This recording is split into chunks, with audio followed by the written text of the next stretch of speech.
West பெங்காலில் வந்த எம்பிக்கள் இதெல்லாம் சொல்லும்போது பாஜக மேலும் மேலும் இந்தியாவில் பலம் பெற்றுட்டு தான் வருது. இன்னும் சொல்லப்போனால் காங்கிரஸ் கட்சி முஸ்லீம்களை பிரதிநிதிப்படுத்தக்கூடிய கட்சிங்கிற அளவுக்கு சுருங்கி போச்சு. வெஸ்ட் பெங்காலில் 3 விழுக்காடு ஓட்டு, 2 எம்எல்ஏ முஸ்லீம் தான். அசாமில் 18 எம்எல்ஏ முஸ்லீம் தான். இன்னொரு எம்எல்ஏ ரிசர்வ் தொகுதியில் முஸ்லீம் ஆதரவில் வெற்றி பெற்ற அட்டோனி பிரிவு சகோதரர். உசூடு ரிசர்வ் தொகுதியில் ஒரு தொகுதி தான் புதுச்சேரியில் வெற்றி பெற்றிருக்காங்க.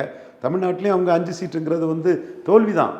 ஆனால் அவங்க மந்திரி சபையில் இடம் பெற்றனால வெற்றி மாதிரி காட்டுறாங்க. ஸோ அதே மாதிரி கேரளாவிலையும் முஸ்லீம் லீக் ஆதரவில் தான் ஜெயித்திருக்காங்க. முஸ்லீம் லீக்கு ஆதரவில் தான் அவங்க சீஃப் மினிஸ்டரே சதீஷனு வந்திருக்கிறாங்க. இந்த பொசிஷனில் தான் காங்கிரஸ் கட்சி போயிட்டுருக்கும்போது வந்து அவங்களும் தங்களை ஒரு தேசிய கட்சியாக காட்டக்கூடிய லெவலில் பாஜகவோட அந்த நேஷ்னலிஸ்டிக் வியூஸை வந்து காங்கிரஸ் வந்து பெரிய அளவில் எதுக்க போகிறதில்ல. ஆதரவு கரம் தான் அவங்களும் நீட்டுவாங்க. இப்போ நீங்கள் சில திட்டங்கள்லாம் வந்து இன்னும் சில பிரச்சனைகள் பொறுத்திருந்து பார்ப்போம்.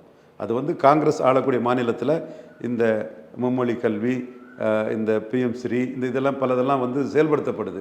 அப்போ காங்கிரஸ் கூட்டணி அரசில் செயல்பட்டா என்னங்கிற மாதிரிலாம் பாஜக வந்து தம்பி வினோத் பி செல்வம் போன்றவங்களாம் அந்த கருத்தை முன்னெடுக்கிறத நம்மளே பார்க்குறோம்.